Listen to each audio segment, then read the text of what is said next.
नमस्ते दोस्तों, मैं सीए अंकिता पटनी आज आप लोगों के सामने आई हूँ एक धमाकेदार रिवीजन लेके of the companies act 2013 section number 1 से लेकर सेक्शन नंबर 42 तक, जो आपको अप्रोक्सीमेटली देगा 15 marks from your full syllabus. और यही जो रिवीजन है, it is also going to cover all the amendments till the Amendment Act 2019, which is going to be relevant for November 2019 as well as May 2020 examination. तो ये जो revision video है along with the amendments, इस 1 घंटे के video को आखिरी तक जरूर देखना, क्योंकि ये 1 घंटे का वीडियो आपको देने वाला है approximately 15 marks out of the full syllabus. तो आइए शुरू करते हैं हमारा ये रिवीजन का process. So very good morning to all my dear friends. जैसे जैसे मैं सवाल आपको पूछती जाती हूँ, you have to take part in the revision process.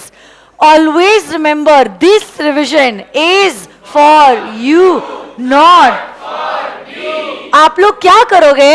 आप लोग जब मैं ये रिविजन प्रोसेस शुरू करोगी, you all will either have your chart books in front of you all, और अगर चार्ट बुक्स नहीं तो आपकी जो मेन बुक है वॉल्यूम नंबर 1, उसको आप आपके आंखों के सामने रखोगे। जैसे जैसे सवाल पूछती जाओगी, आप लोगों को जवाब देने होंगे।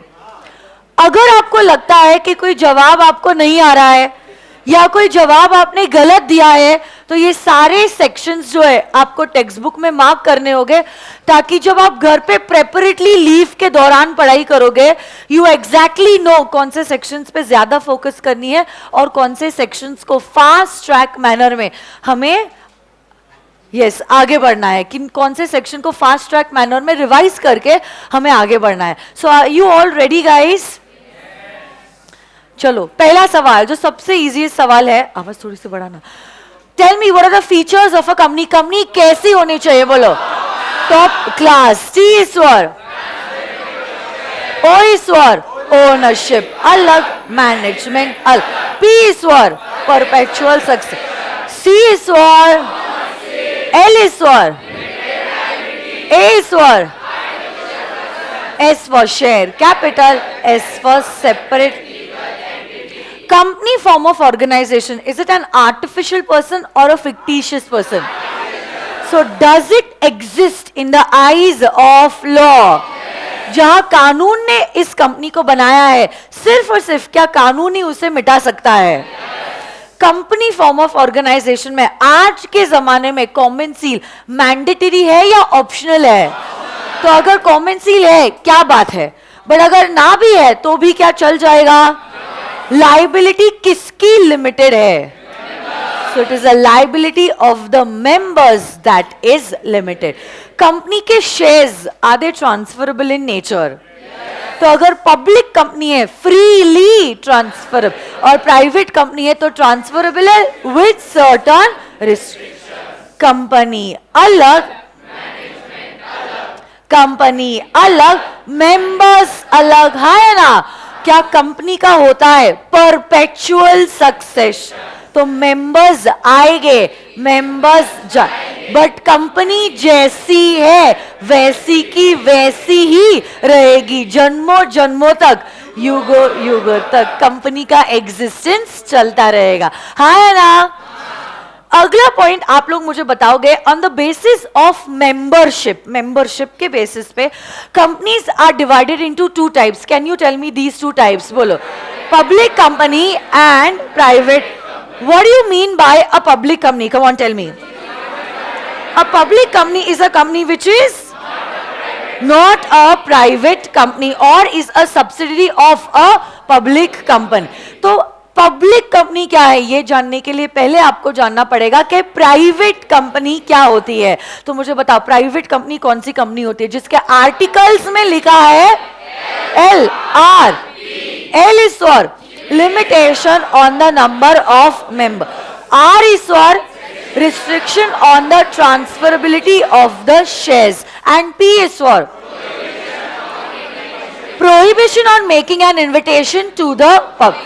Limitation 200 पे है, बट ये 200 की गिनती करते वक्त joint holders will be considered as employee members, ex-employee members. अच्छा, प्राइवेट कंपनी के शेयर्स क्या ट्रांसफर किए जा सकते हैं? बट इसी ट्रांसफरेबिलिटी पे प्रोहिबिशन है या रिस्ट्रिक्शन है? तो ट्रांसफर करो, but there will be certain terms and conditions attached to your transfer. Prohibition किस पे है? Invitation to the public.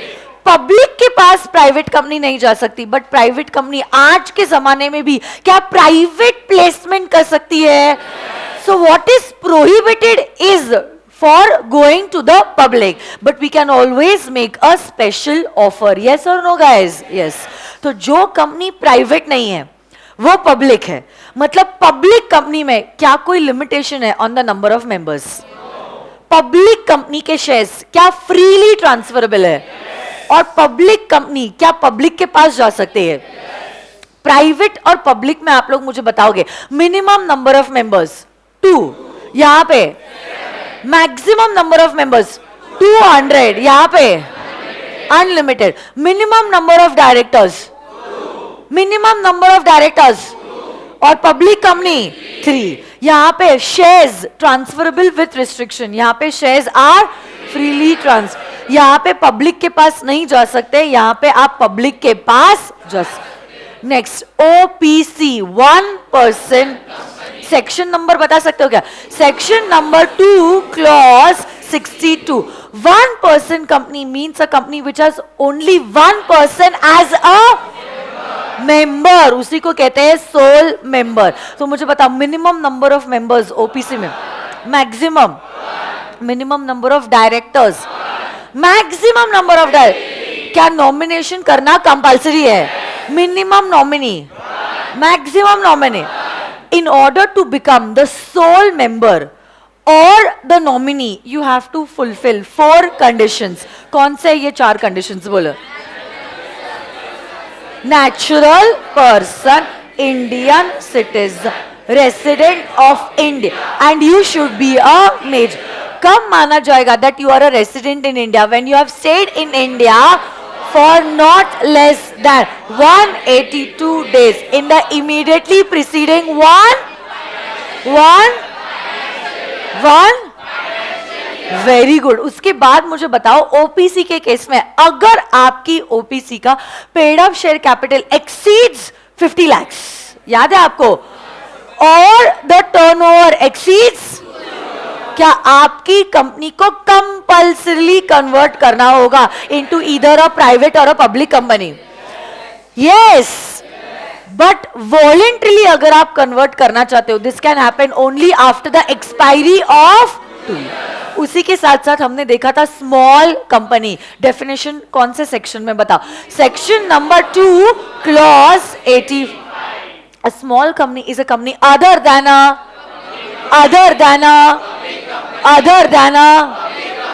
ऐसी कंपनी जिसका paid up share capital does not exceed and turnover does not exceed 2 CR. Yes और no guys? अगर आपकी holding और subsidiary company है, क्या हम आपको स्मॉल कंपनी का दर्जा देंगे? अगर आपकी सेक्शन 8 एनपीओ है, क्या आपको स्मॉल कंपनी का दर्जा मिलेगा? या अगर आपकी कंपनी या body corporate is governed by a special act, तब भी आपको स्मॉल कंपनी का दर्जा नहीं मिलेगा. Next, on the basis of control companies are divided into 3 types. कौन से 3 टाइप्स बोलो? Holding company, subsidiary company. So holding company ऐसी कंपनी होती है जिसकी कोई सब्सिडियरी कंपनी होती है.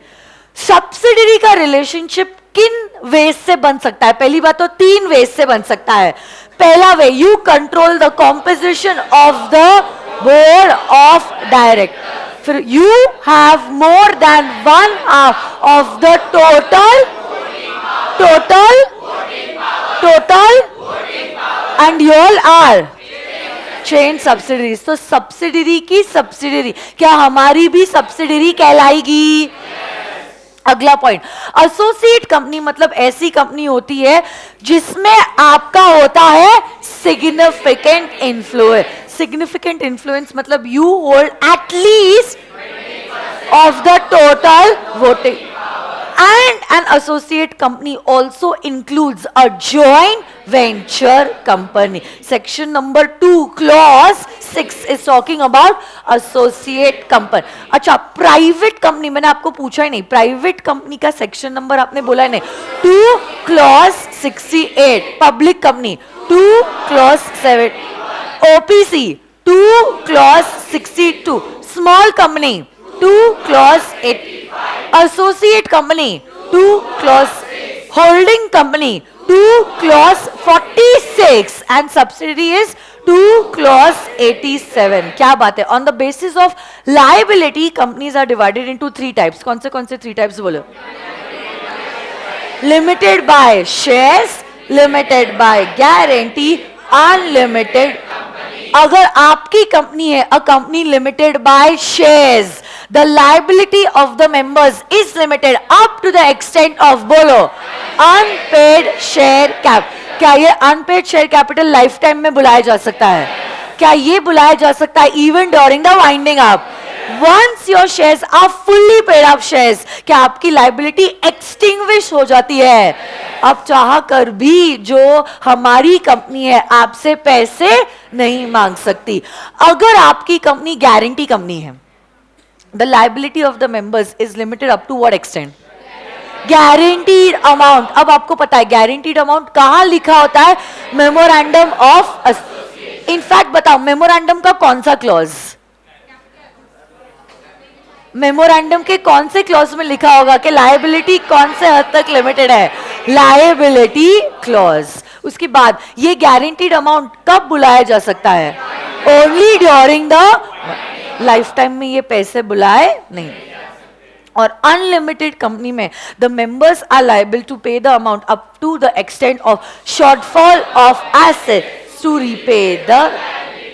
Can you tell me 2 differences between limited by shares and limited by guarantee company? यहाँ पे liability क्या हद तक limited होती है? Unpaid share capital. और यहाँ पे ये पैसा कब कब बुलाया जा सकता है? लाइफ टाइम या तो ड्यूरिंग वाइंड. यहाँ पे सिर्फ बुलाया जा सकता है ड्यूरिंग द वाइंड. तो ऐसे क्या आप मुझे 2 सिमिलैरिटीज बता सकते हो? बोलो ना. दोनों भी केस में पैसा मेंबर से बुलाया जा सकता है ड्यूरिंग द, और दूसरा दोनों भी केस में liability of the members is. Next, क्या आप लोग मुझे बता सकते हो सेक्शन 8 कंपनीज के बारे में? Section 8 of the companies act किसके बारे में बात कर रहा है? Not for profit organize. क्या इनका ऑब्जेक्टिव प्रॉफिट कमाना होता है? तो क्या होता है इनका objective? Promotion of art, science, commerce, literature, education, sports, etcetera etcetera. Are these companies allowed to distribute dividend? So these companies are prohibited from distributing dividend. जितना भी पैसा कमाया है, प्रॉफिट कमाया है, should it be utilized for the furtherance of their objective? In fact winding up के वक्त भी क्या ये कंपनी सरप्लस एसेट्स मेंबर्स को डिस्ट्रीब्यूट कर पाएगी? जो भी सरप्लस एसेट्स है it will be distributed to the, yes, another section 8 is in fact distribute भी कहना सही नहीं होगा, will be donated to another section 8 company. ये कंपनी को इनकॉर्पोरेट करने के लिए किसका लाइसेंस लगता है? हाँ, central government, but currently CG has delegated the power to the ROC. But जहां पे आरओसी आपको ये पावर देता है, लाइसेंस देता है, सीजी आपसे ये लाइसेंस छीन भी सकता है. करेंटली सीजी ने ये पावर किसको दिया है? वेरी. तो आरडी जो है ये लाइसेंस आपसे छीन सकता है अगर उसे लगे आप इस लाइसेंस का गलत इस्तेमाल कर रहे हो. हाँ है ना. उसके बाद नेक्स्ट पॉइंट आप लोग मुझे बताओगे, डोरमेंट कंपनीज का सेक्शन नंबर क्या है? 455. क्या ये कंपनीज कोई सिग्निफिकेंट अकाउंटिंग ट्रांजैक्शंस करती है? ये डोरमेंट का स्टेटस आपको मैक्सिमम कितने सालों के लिए मिल सकता है? 5. और निधि कंपनीज का सेक्शन नंबर बताओ? 406. It is by the members and for the So these kind of companies are incorporated with the objective of inculcating the habit of savings amongst the members. ये सारे types of companies हो जाने के बाद हमने एक section किया था 464. क्या 464 बात करता है इलीगल एसोसिएशन. तो अगर आपके एसोसिएशन में डैश से ज्यादा मेंबर्स है, बोलो 50 से ज्यादा मेंबर्स है, आपकी एसोसिएशन पार्टनरशिप हो नहीं सकती है. और अगर आपने अपने आप को कंपनी की तरह रजिस्टर नहीं किया है, आपके एसोसिएशन को हम क्या बोलेंगे, इलीगल एसोसिएशन. क्या ये कंपनी के, ये कंपनी भी नहीं, इनफैक्ट एसोसिएशन के मेंबर्स किसी को स्यू कर सकते हैं, but can they B sued? क्या लाइबिलिटी इन मेंबर्स की अनलिमिटेड होती है? ऐसी एसोसिएशन का डिसोल्यूशन भी पॉसिबल नहीं, बट इसके कुछ एक्सेप्शंस हैं. हिंदू अनडिवाइडेड फैमिली बिजनेस, अगर एचयूएफ के रूप में आप बिजनेस कर रहे हो, क्या ये 50 का लिमिट एप्लीकेबल होगा? तो अगर आपके एचयूएफ में 50 से ज्यादा लोग हैं तो भी क्या एसोसिएशन लीगल ही माना जाएगा? हाँ है ना? अगला पॉइंट, एक्सेप्शन का एक्सेप्शन. दो एचयूएफ मिलकर बिजनेस कर रहे हैं, क्या 50 का लिमिट एप्लीकेबल हो जाएगा? तब ऐसे केस में अगर दोनों एचयूएफ में 50 से ज्यादा लोग हैं, तब ऐसे केस में 50 से ज्यादा लोग हो गए, मतलब एसोसिएशन इलीगल हो. इनफैक्ट सब्सिक्वेंट रिडक्शन भी एसोसिएशन को legal. So once illegal. Another exception is association of professionals governed by special acts. CA, CS, CA में मिलकर कोई एसोसिएशन बनाई है तो 50 का limit applicable. And this section will get attracted only if your organization is a profit-making organization. So NPOs को ये section attract नहीं. उसमें अगर 50 से ज्यादा लोग हैं तो भी चल जाएगा. हाँ है ना? अब अगला पॉइंट, ओपीसी मेरा हो चुका है. यहाँ पे इस चार्ट में ओपीसी के बारे में ही दिया है. Formation of a company, come on tell me. कोई भी कंपनी को फॉर्म करने के लिए 1 ओपीसी के केस में कितने लोग लगते हैं? प्राइवेट कंपनी और पब्लिक कंपनी. तो section 3 is a very simple section. किसके बारे में बात कर रहा है सेक्शन 3? बोले तो फॉर्मेशन ऑफ अ कंपनी. किसके बारे में बात कर रहा है? फॉर्मेशन ऑफ अ. कोई भी कंपनी को इनकॉर्पोरेट करने के लिए 1, 2 या 7 लोग लगते हैं. हाँ है ना? नेक्स्ट पॉइंट आप लोग मुझे बताओगे. सेक्शन 8 हमारा हो गया. सेक्शन 4 और 5 memorandum of association, articles of association. कहां पे लिखा है नाम और काम? कहां पे लिखे हुए rules and regulations? Which is the charter of the company? Memorandum of. कहां पे बायलॉज लिखे हैं? बोथ एमओए और एओए क्या पब्लिक डॉक्यूमेंट्स है? तो क्या ये डॉक्यूमेंट्स सीक्रेटिव डॉक्यूमेंट्स है? कुछ कॉन्फिडेंशियल डॉक्यूमेंट्स है? तो जो इंसान चाहे, चाहे वो कंपनी का मेंबर है ना है, डायरेक्टर है ना है, एम्प्लॉय है ना है, फर्क नहीं पड़ता. Any person who wishes to can inspect the memorandum of association and articles of association. इसी मेमोरेंडम में क्या लिखा होता है? कंपनी का ऑब्जेक्ट. और उसी ऑब्जेक्ट के हिसाब से क्या आपको काम करना होगा? कोई भी काम अगर आपने कर लिया which is beyond your memorandum of association, ऐसे एक्ट को क्या कहते हैं? Ultra vires act. इसी मेमोरेंडम के आप मुझे क्लॉजेस बताओगे. चलो मेमोरी टेक्निक बोलो. NR, N is for R, L is for O, C and आ गई इस और एसोसिएशन क्लॉज. जब मैं अल्ट्रेशन पढ़ाऊंगी तभी मैं आपको बताऊंगी इनका कंटेंट क्या है. करंटली मैं इनका कंटेंट को रिवाइज नहीं कर रही हूं. तो वही मैं कह रही थी, कोई भी काम अगर आपने किया which is beyond the object clause is known as an ultra vires act. Ultra vires act का लीगल इफेक्ट आप लोग मुझे बताओगे. बोलो. इट्स नल. नल मतलब वॉइड एब इनिशियो. क्या अल्ट्रा वायर्स एक्ट का रैटिफिकेशन पॉसिबल है? सारे के सारे शेयर होल्डर्स हाँ बोल दे तो भी ratification possible. Are the directors personally liable? Personally liable हाँ या ना? उसके बाद आप लोग मुझे बताओगे यही काम अगर हुआ नहीं है, होने जा रहा है, can you go for an injunction order? हाँ है ना? उसी के साथ साथ जैसे ही हमने डॉक्ट्रिन ऑफ अल्ट्रा वायर्स देखा था, हमने और दो डॉक्ट्रिन्स देखे थे। कौन से बोलो? Doctrine of constructive notice, doctrine of indoor constructive notice. We are protecting the company against the outside. हम कह रहे हैं आपकी जिम्मेदारी है, आपकी मतलब आउटसाइडर की, to read MOA and AOA plus to see whether the internal proceedings have been complied with. Indoor management, we are protecting the against the, यही इंडोर मैनेजमेंट को टर्क्वाइंस रूल भी कहते हैं। क्या कहते हैं? टर्क्वाइंस। ये टर्क्वाइंस रूल नाम आया after a very judgmental case law. क्या आप मुझे केस लॉ का नाम बोल सकते हो? बोलो। Royal British bank versus Turk. वापस से बोलो तो, रॉयल। तो ये पर्टिकुलर रूल कहता है अगर आपने MOA और AOA पढ़ा है और आपका कॉन्ट्रैक्ट MOA और AOA के विद इन है, कंपनी खुद होके आपके पास चल के आई है, it will be presumed, it will B assumed कि वो इंटरनल प्रोसीडिंग्स कंप्लाई करके ही आई है। बट इसी इंडोर मैनेजमेंट के 3 एक्सेप्शंस है। एक्सेप्शन है मतलब we will protect the against the, तो मतलब बेसिकली इफेक्ट जो है इंडोर मैनेजमेंट के जो एक्सेप्शन है is nothing but it is constructive notice. हाँ है ना? 3 एक्सेप्शंस देखे थे हमने, 3 एक्सेप्शंस। बताओ मुझे। Knowledge of irregularity, negligence.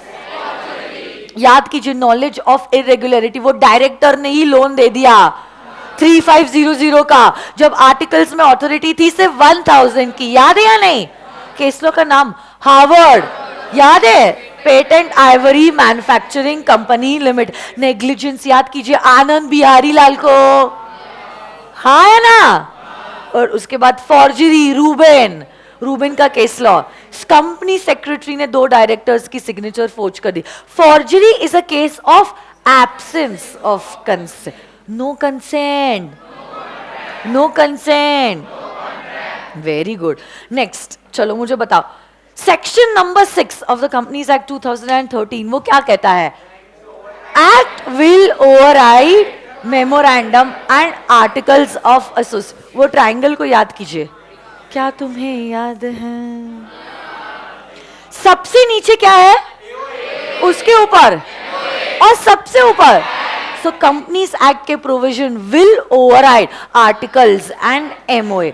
Companies act है, आर्टिकल्स है, दोनों के प्रोविजन एक दूसरे को कॉन्ट्राडिक्ट कर रहे हैं। The act will override the memorandum of association. Yes or no guys? Section number 7 किसके बारे में बात कर रहा है? Come on tell me. Incorporation of a company किसके बारे में बात कर रहा है? तो देखो, Section 2 definitions, Section 3 formation of a company, 4 और 5 memorandum of association, articles of association. Section 6 Act will override MOA and AO. Section 7 Incorporation of a, Section 8 revise भी हो चुका है। और जैसे ही अब मैं आपको बताने वाली हूँ, Section 7 हो जाता है ठीक से, Section 9 आ जाता है। Section 9 बात करता है इफेक्ट ऑफ रजिस्ट्रेशन, मतलब इफेक्ट ऑफ इनकॉर्पोरेशन। बट उसके पहले, 9 के पहले, कम ऑन मुझे बताओ, सेक्शन नंबर 7 किसके बारे में बात कर रहा है? इनकॉर्पोरेशन।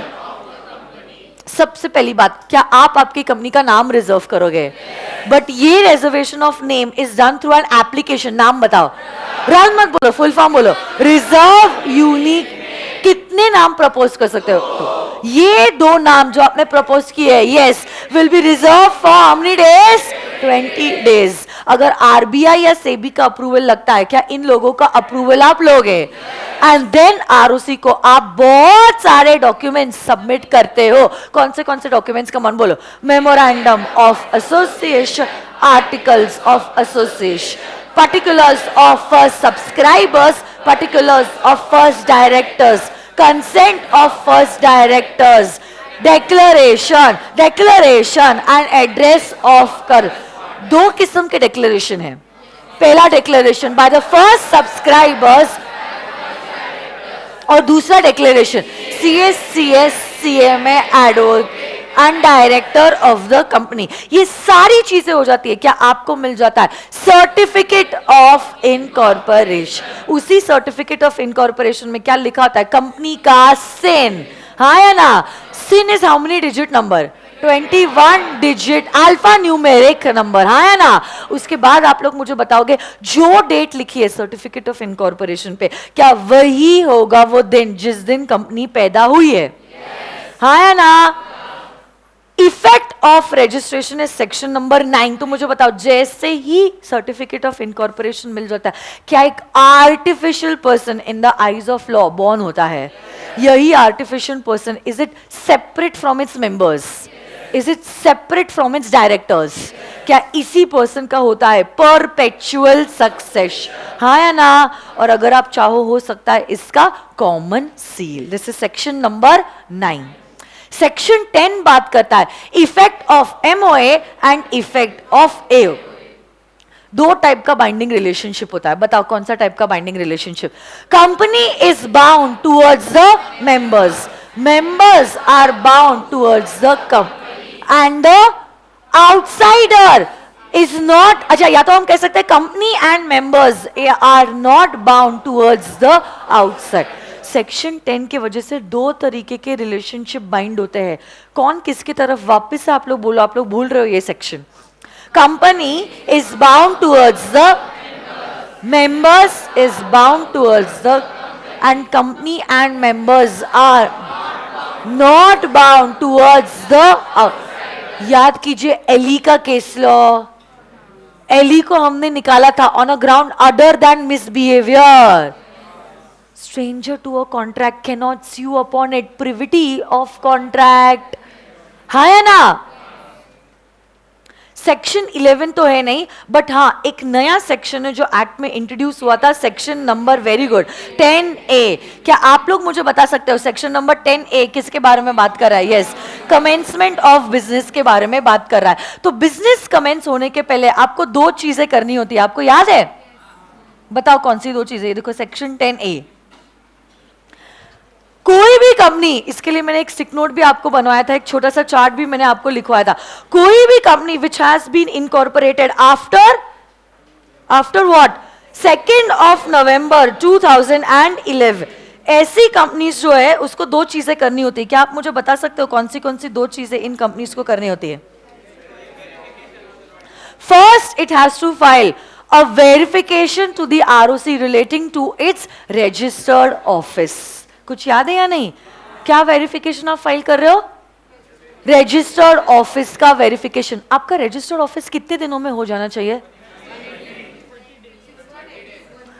रजिस्टर्ड ऑफिस, कंपनी एक बार इनकॉर्पोरेट होती है, आपका रजिस्टर्ड ऑफिस जो है 30 डेज के अंदर हो जाना चाहिए, और इसी रजिस्टर्ड ऑफिस का वेरिफिकेशन भी 30 दिनों के अंदर हो जाना चाहिए। ये सेक्शन 12 है जो कहता है 30 दिनों के अंदर क्या हो जाना चाहिए, रजिस्टर्ड ऑफिस बन जाना चाहिए, और उसी का वेरिफिकेशन जो है वो भी आपको ROC को सबमिट करना है इन फॉर्म नंबर INC 22। जब तक आप INC 22 नहीं देते आप आपका बिजनेस कमेंस नहीं कर सकते। और एक डिक्लेरेशन आपको फाइल करना होता है। क्या डिक्लेरेशन आप फाइल करोगे विद इन 182 डेज, बोलो, अरे बोलो ना। What is it? Yes, INC 28. What is this declaration talking about? कि जो भी कंपनी के सब्सक्राइबर्स है या जो भी कंपनी के मेमोरेंडम के सब्सक्राइबर्स है, जितने भी शेयर्स उन्होंने अग्री किए थे वो शेयर्स उन्होंने खरीद लिए हैं, कंपनी को पैसा दिया है और उनको शेयर्स अलॉट हो चुके हैं। इसका फॉर्म नंबर वापस से बताओ, INC 28। ये डिक्लेरेशन कितने दिनों के अंदर फाइल करोगे, 182 डेज के अंदर। सुनो मेरी बात वापस से, जैसे ही कंपनी इनकॉर्पोरेट होती है, जैसे ही कंपनी इनकॉर्पोरेट होती है, मैंने क्या बोला, I was just checking your concentration. सुनो मेरी बात, पता नहीं मुझे, मेरे दिमाग में 180 था, पता नहीं मैंने 182 कहा क्या। इट्स ओके, कभी कभार ऐसे हो जाता है, होता ऐसा कभी कभी। सुनो ना मेरी बात, क्या बोल रही थी मैं, हाँ, जैसे ही कंपनी इनकॉर्पोरेट होती है, दो चीजें आपको करनी होती है before commencing your business. One, you have to get your own registered office, और इसी रजिस्टर्ड ऑफिस का वेरिफिकेशन भी आपको फाइल करना होता है इन form number INC 22 with ROC. Along with that, जो भी आपके MOA के सब्सक्राइबर्स थे, उन्होंने कंपनी को पैसा देकर उनको शेयर्स अलॉट हो गए, ऐसा डिक्लेरेशन आपको ROC को फाइल करना होता है within a period of 180 days from the date of incorporation in form number INC 28. जैसे ये दोनों चीजें हो जाती है, आप आपका बिजनेस कमेंस कर सकते हो. कोई भी समय पे अगर ROC को ऐसा लगता है, रजिस्ट्रार ऑफ कंपनीज को ऐसा लगता है कि आपने ये डिक्लेरेशन फाइल नहीं किया है 180 डेज के अंदर, और ROC को यह भी शक है कि आपकी कंपनी जो है इट्स जस्ट अ शैम, सिर्फ हमने फॉर्मेलिटी पर्पस के लिए कंपनी को इनकॉर्पोरेट किया है, कंपनी कोई भी रियल में बिजनेस नहीं कर रही है, कोई भी कंपनी की एसेट्स नहीं है, कंपनी की कोई दूसरी लायबिलिटी नहीं है, तो ऐसे केस में ROC जो है it can order for the removal of your name from the registrar of companies. Getting this और नो माय डियर फ्रेंड्स? दो डिक्लेरेशन, वापस से बताओ, सेक्शन नंबर कौन सा है ये? It's a newly introduced section which is going to be applicable for you all for the first time. मैं एक काम करती हूँ, आप लोग सब भूल गए हो ये सेक्शन, में इन डिटेल वापस से ये सेक्शन एक्सप्लेन करना चाहती हूँ. सुन लो मेरी बात, it is a recent amendment. सबसे पहली बात तो कंपनी अब इनकॉर्पोरेट हो चुकी है, तो सेक्शन 7 आप लोगों का क्लियर है, हाँ है ना?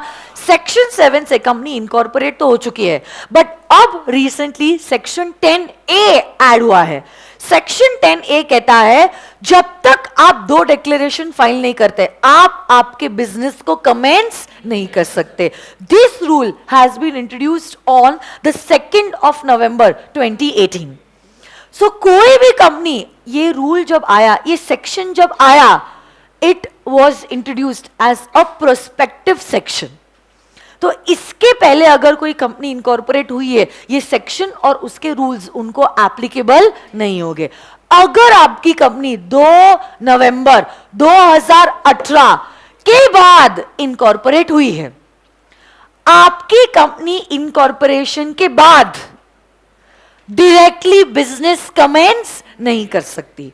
उसको दो चीजें करनी होगी. One, it will have to get its registered office, और इसी रजिस्टर्ड ऑफिस का वेरिफिकेशन आपकी कंपनी को INC 22 में करना होगा with the registrar of companies. साथ ही साथ और एक डिक्लेरेशन फाइल करना होता है इन INC 28, और ये declaration has to be filed within 180 days of incorporation. कितने दिनों के अंदर? 180 days of incorporation. और इसी डिक्लेरेशन में लिखा है every subscriber of the memorandum of association has paid the value of the shares and the shares are allotted to him. ये दोनों डिक्लेरेशन ROC को सबमिट करने के बाद ही आप बिजनेस को कमेंस कर सकते हो. अगर कभी ऐसा हुआ कि 180 डेज में आपने ये डिक्लेरेशन फाइल नहीं किया है और ROC को शक है कि एक्चुअली आपकी company it is just a sham, it was incorporated only for taking the advantage of a separate legal status, आपकी कंपनी कोई बिजनेस नहीं कर रही है, उसके कोई एसेट्स नहीं है, उसकी कोई लायबिलिटीज नहीं है, सिर्फ टैक्स को इवेट करने के लिए या कुछ फ्रॉड करने के लिए ये कंपनी को हमने इनकॉर्पोरेट किया है, ऐसे केस में ROC जो है it can if it feel so it can order to remove your name from the registrar of companies.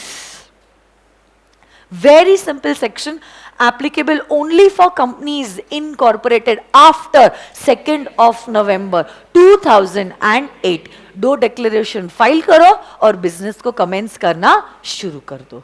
10A. तो देखो वापस से मुझे बताओ, सेक्शन नंबर 3 किसके बारे में बात कर रहा है? Formation of a company. 4 और 5 memorandum of association. Section number 6 Act to override MOA and AOA. Section number 7, incorporation of a company. Section number 8, NPO. Section number 9, effect of registration. Section number 10, effect of MOA and AOA. Section 10A, commencement of business. Section number 11 has been repealed from the act. तो section number 11 तो है ही नहीं. Section 12 बात करता है बहुत सारी चीजों के बारे में. Registered office of the company. So देखो, from the 30th day of incorporation, from the 30th day of incorporation, company का अपना रजिस्टर्ड ऑफिस हो जाना चाहिए. इनफैक्ट 30 दिनों के अंदर आपको इसी रजिस्टर्ड ऑफिस के बारे में वेरिफिकेशन भी आरओसी को सबमिट करना चाहिए. और इसी में हमने रजिस्टर्ड ऑफिस को के क्लॉज को चेंज करने के कुछ प्रोसीजर्स बताए हैं. जहां पे रजिस्टर्ड ऑफिस तो चेंज हुआ है बट अभी तक एमओए अल्टर नहीं हुआ है. तो ये मैं आपको पढ़ाऊंगी 12 along with section number 13, alteration of memorandum of association. एक एक करके हम लोग सब साथ में करने वाले हैं. पहली बात तो मुझे बताओ, एमओए वापस से आप लोगों को मुझे बताना पड़ेगा कि क्लॉजेस कौन से. कम ऑन, मेमोरी टेक्निक बोलो. एन आर, एन इज स्वर, आर इज स्वर, एल इज स्वर, ओ इज स्वर, सी स्वर, आ गई फॉर. और अगर आपकी ओपीसी है तो क्या आप एमओए के क्लॉजेस को अल्टर कर सकते हो? Starting with the first clause and that is the name clause. अगर कंपनी चाहे क्या अपना कंपनी का नाम वॉलंटरीली चेंज कर सकती है. कभी कभार compulsory by the direction of the CG, क्या नाम चेंज करने के लिए सीजी डायरेक्शंस देता है. वॉलंटरी चेंज इन नेम का रेजोल्यूशन बता. स्पेशल रेजोल्यूशन मतलब form number to be file within a period of, plus नया नाम चेंज करने के भी पहले will you have to take the prior approval of the central government. तो नाम क्लॉज में आप लिखते क्या हो? आपके कंपनी का नाम. अगर आपकी प्राइवेट कंपनी है क्या नाम के आगे प्राइवेट लिमिटेड लिखा होगा? अगर पब्लिक कंपनी है तो, और अगर ओपीसी है तो वड़ावा प्राइवेट लिमिटेड और ब्रैकेट में लिखा होगा वन पर्सन कंपनी. नाम आपकी कंपनी का अनडिजायरेबल नहीं हो सकता. कब माना जाएगा कि आपके कंपनी का नाम अनडिजायरेबल है? जब आपकी कंपनी का नाम इज सिमिलर टू, या तो आपकी कंपनी का नाम is similar to another company का. अगर ऐसे केस में आपका नाम अनडिजायरेबल है, CG will give you a direction to change your companies name. अगर आपकी कंपनी का नाम is similar to another company का नाम, सीजी के direction you will have to comply within how many months. और अगर ट्रेडमार्क से सिमिलर तो यहां पे भी जो भी नया नाम आप प्रपोज कर ले उसके लिए प्रायर अप्रूवल क्या सीजी का लगेगा. बट रेजोल्यूशन कौन सा है? Ordinary resolution. ये चीज सेक्शन 13 में नहीं लिखी है.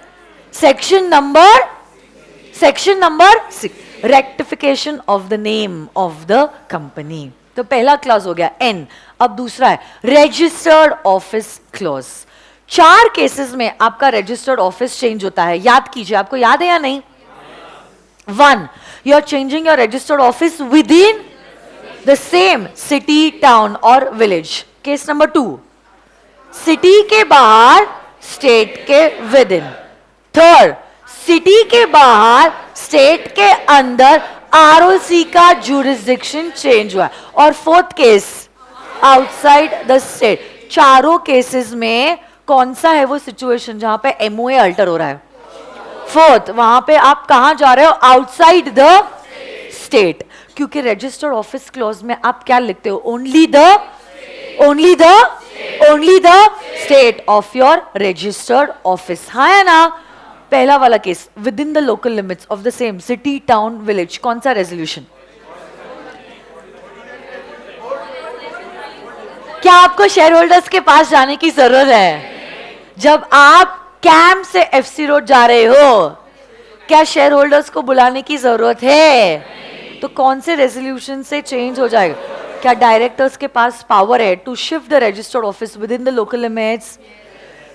सिटी के बाहर, स्टेट के अंदर. अब बताओ कौन सा resolution? Form number to be file within. उसके साथ साथ अगर आप सिटी के बाहर हो, स्टेट के विद इन हो, बट आरओसी का जुरिस्डिक्शन चेंज हो रहा है, रेजोल्यूशन, बट एक पर्सन का अप्रूवल लेना है, रीजनल डायरेक्टर. कौन? रीजनल डायरेक्टर कंफर्मेशन देगा with in 30 days. Confirmation file करोगे 60 days.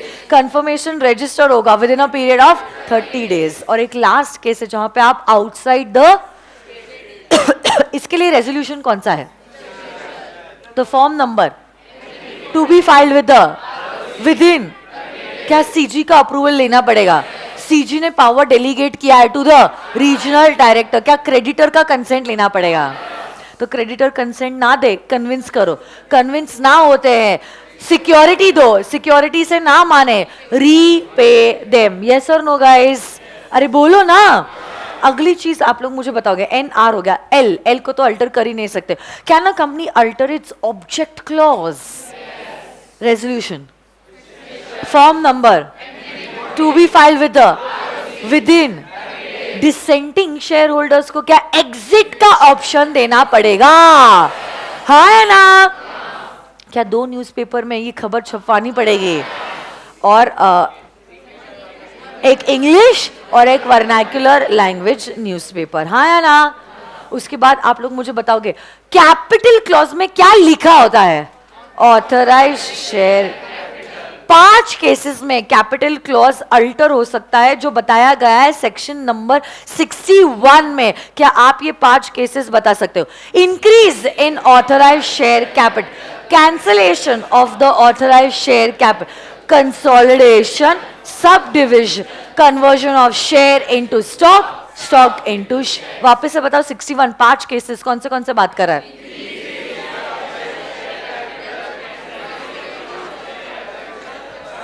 Consolidation, subdivision, conversion of share into stock. तो कैपिटल क्लॉज अल्टर करते वक्त रेजोल्यूशन कौन सा है? Form number to be filed with in. Next section number 14 बात करता है आर्टिकल्स के अल्ट्रेशन के बारे में. अगर कंपनी चाहे क्या अपने आर्टिकल्स को भी अल्टर कर सकती है. आर्टिकल्स का अल्ट्रेशन का सेक्शन नंबर 14 है. रेजोल्यूशन कौन सा है? Special. Form number to be filed within a period of. जब कभी भी आर्टिकल्स का अल्ट्रेशन होता है, should it be within the MOA? Should it be within the AOA? Sorry, within the companies act? Should it be within the judicial provisions? क्या articles illegal हो सकते हैं? अरे बोलो ना. Should it be in the bona fide interest of the company? हाँ या ना? अरे बोलो ना. आर्टिकल्स का अल्ट्रेशन अगर कॉन्सिक्वेंस है because of conversion of private company into public company और public company into a private company, will you have to take the prior approval of the central government. So इसी section number 14 में एक नया provision add किया गया है. There is a recent amendment. पहले ये पावर जो था earlier before the amendment was given to the NCLT tribunal. Amendment के द्वारा हमने ट्रिब्यूनल से हटा के ये पावर दिया है टू द सेंट्रल गवर्नमेंट. आज के जमाने में अगर प्राइवेट टू पब्लिक या public company into private company convert करना चाहती है, एलआरपी या तो ऐड होगा या तो एलआरपी या तो डिलीट होगा, डिपेंडिंग क्या कन्वर्जन है. एलआरपी कहां लिखा होता है?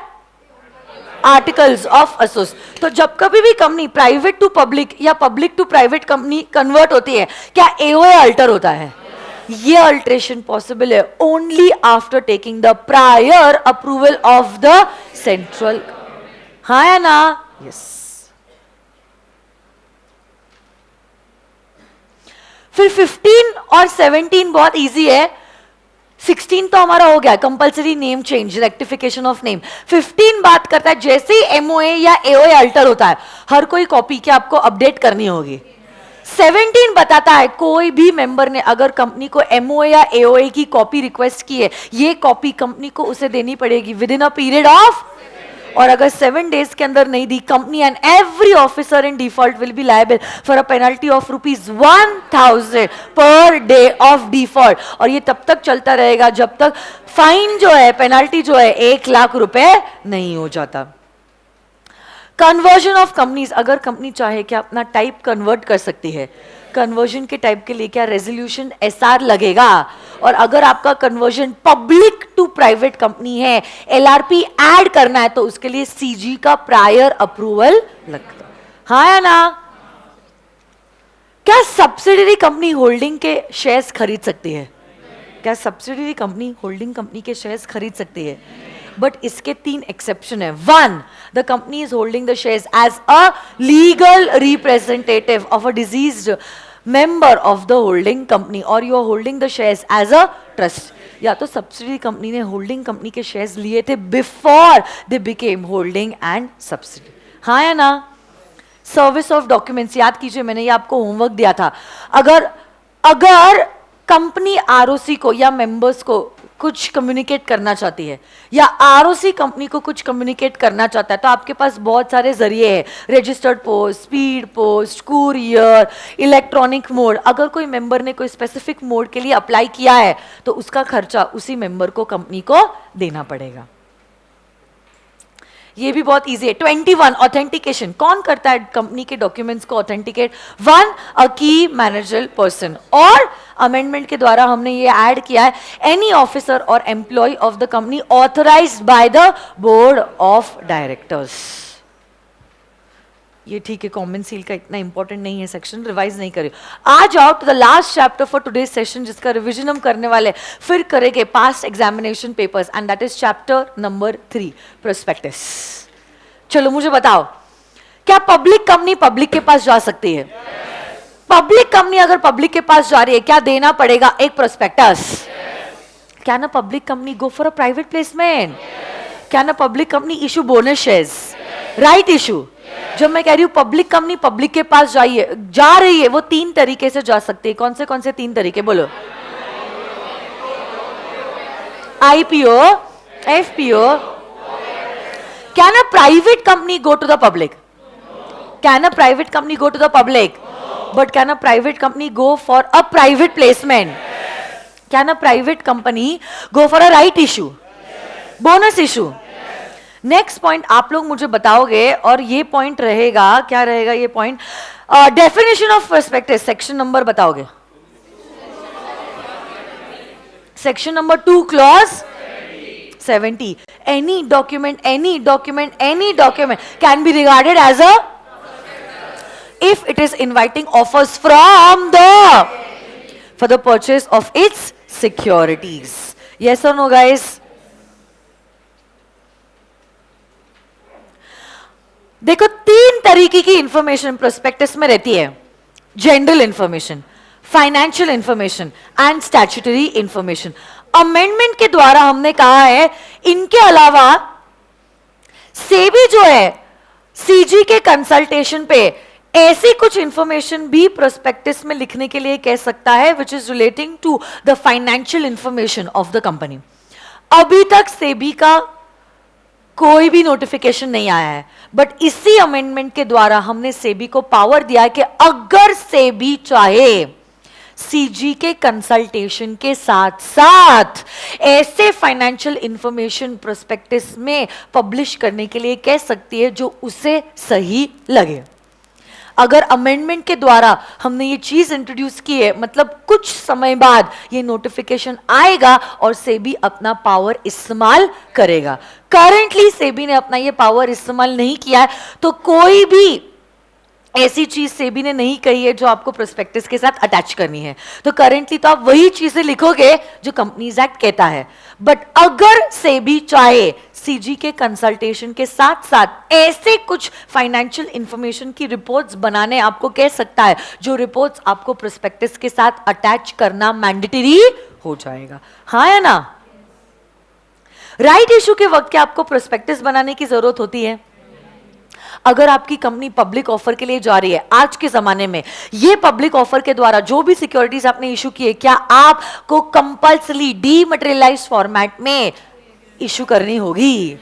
हाँ या ना? इनफैक्ट इस सेक्शन में अमेंडमेंट आया है और कहा है इसी डीमैट से रिलेटेड शेयर्स या सिक्योरिटीज का ट्रांसमिशन जो है वो रेगुलराइज्ड होगा बाय द डिपॉजिटरीज एक्ट 1996. तो अगर फिजिकल शेयर्स है, फिजिकल शेयर्स का ट्रांसफर, अलॉटमेंट, ट्रांसमिशन जो होता है is regularized by the companies act 2013. But amendment के बाद हमने कहा अगर shares are in the dematerialized format, उनका application, allotment, transfer, transmission is not regulated under companies act, will be regulated according to which act? Depositories act 1990.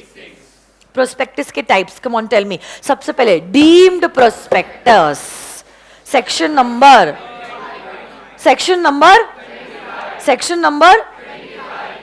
तो अगर ऐसा कभी हुआ है, कंपनी ने इशूइंग हाउस के द्वारा अपने शेयर्स पब्लिक तक पहुंचा दिए, ये जो ऑफर ऑफ सेल डॉक्यूमेंट है, क्या हम इस ऑफर ऑफ सेल डॉक्यूमेंट को प्रोस्पेक्टस डीम करेंगे? अरे हाँ या ना?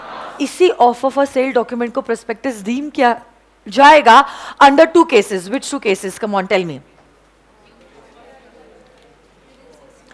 ऑफर ऑफ सेल डॉक्यूमेंट देने के 6 महीनों के अंदर, अरे बोलो ना क्या हुआ है, पब्लिक को सिक्योरिटीज बेचे जा रहे हैं. इशूइंग हाउस को सिक्योरिटीज अलॉट होने के 6 मंथ्स के विदिन शेयर्स पब्लिक को ऑफर होना शुरू हो गए, या तो फिर whole consideration was not received by the company. Yes और नो गाइस? सेक्शन नंबर क्या है बताओ मुझे? Shelf prospectus section number. So कुछ कंपनीज को जो सेबी ने नोटिफाई किया, हमने एक प्रिविलेज दिया है, एक बार आप आपका प्रोस्पेक्टस आरओसी के पास रजिस्टर करते हो, this prospectus will be valid for maximum of, इसी 1 साल के दौरान अगर आपको वापस से पब्लिक ऑफर करना है, आपको नया प्रोस्पेक्टस बनाने की जरूरत. एक छोटा सा डॉक्यूमेंट बस आप बनाओगे, इसी को क्या कहते हैं? इंफॉर्मेशन, जिसमें 2 चीजें लिखी होती है. कौन सी 2 चीजें? New charges create, changes in the financial.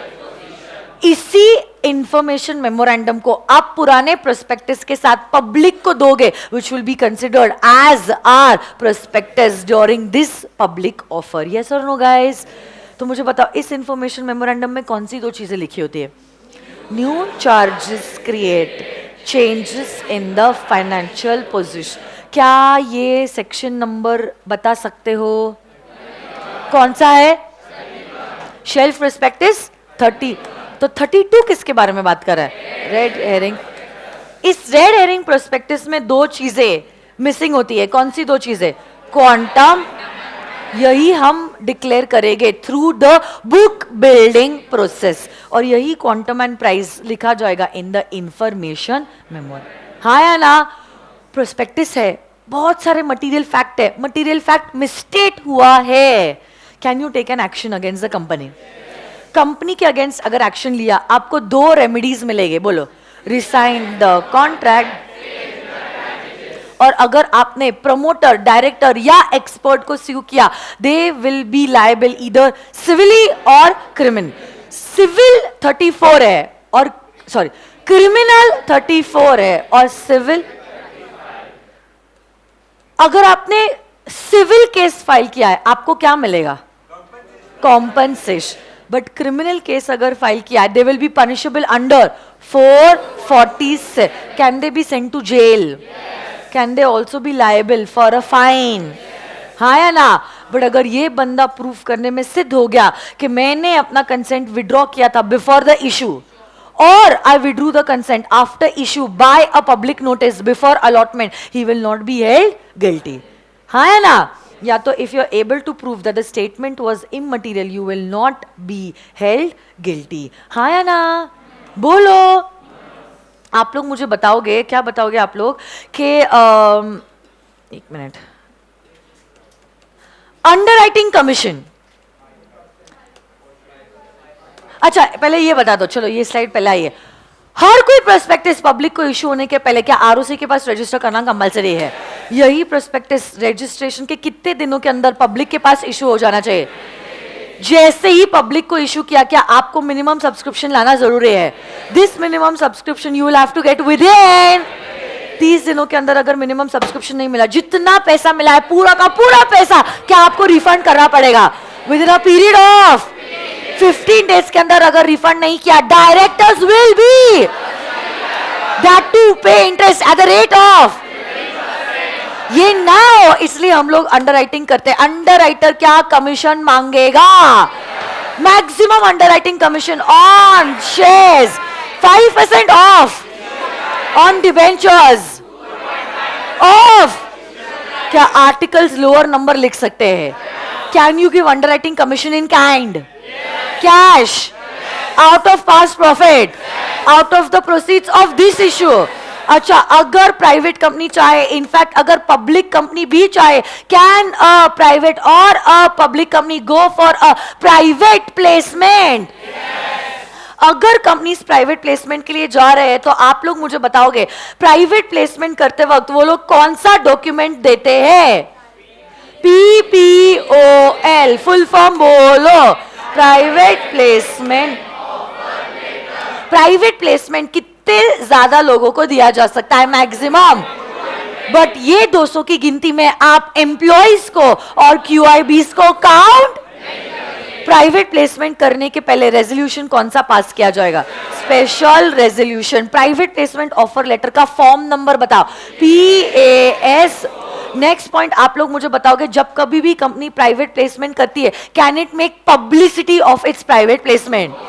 अगर पब्लिसिटी कर दी, क्या माना जाएगा it is a public issue? और क्या पब्लिक इश्यू के प्रोविजंस अट्रैक्ट हो जाएंगे? जो भी पैसा आपको एप्लीकेशन के द्वारा मिला है through private placement, can it be collected through cash? So should it be routed through banks? जो भी पैसा मिला है, in fact should it be kept in a separate scheduled bank? यही पैसा जो सेपरेट शेड्यूल्ड बैंक में मिला है can be utilised only for 2 purposes. कौन से 2 पर्पसेस? ईदर फॉर और फॉर। अच्छा, जैसे ही अलॉटमेंट हो गया, क्या आपको रिटर्न ऑफ अलॉटमेंट ROC के पास फाइल करना पड़ेगा within a period of 15 days? कितने दिन? And this return of allotment has to be filed in form number PAS। इसमें से कोई भी चीज अगर आपने कंप्लाइन नहीं की, क्या आपका इश्यू माना जाएगा as a public issue? And plus the directors and the promoters will be held for a penalty. Penalty is the amount raised through private placement or rupees, whichever is.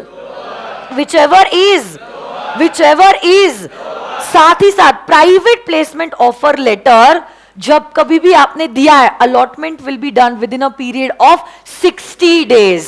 Allotment अगर possible नहीं हुआ तो आपको refund करना पड़ेगा within a period of 15 days. 15 days के अंदर अगर रिफंड नहीं किया, directors will be personally to refund this money at the rate of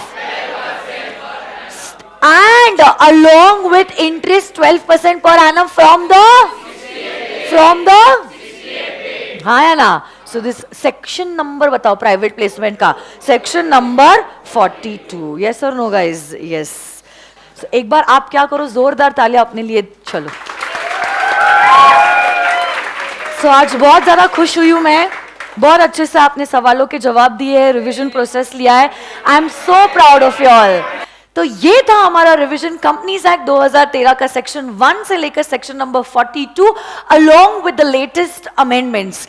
अगर ये वीडियो आपको पसंद आया है तो प्लीज ये वीडियो को लाइक जरूर करना और कमेंट करना, क्योंकि आपके लाइक्स और कमेंट्स जो है मुझे मोटिवेशन देता है ऐसे और वीडियोस अपलोड करने के लिए। और हाँ, इस वीडियो को शेयर करना मत भूलिएगा। अगर आपके कोई भी दोस्त है, रिलेटिव्स है, जूनियर्स है, सीनियर्स है, जिनका इंटर का एग्जामिनेशन अभी नवंबर में आने वाला है, please do share this video with them because this video is going to be very helpful for them for the examination. It is going to give them confidence, क्योंकि देखो इंटर की जो एग्जामिनेशंस है वो सब्जेक्टिव एग्जामिनेशंस है, सिर्फ concept समझ के आपको मार्क्स नहीं मिलने वाले। Revision is going to be like a booster for them and is surely going to give them confidence for their November 19 examination. Thank you very much. Stay inspired, stay blessed. All the best. Love you all.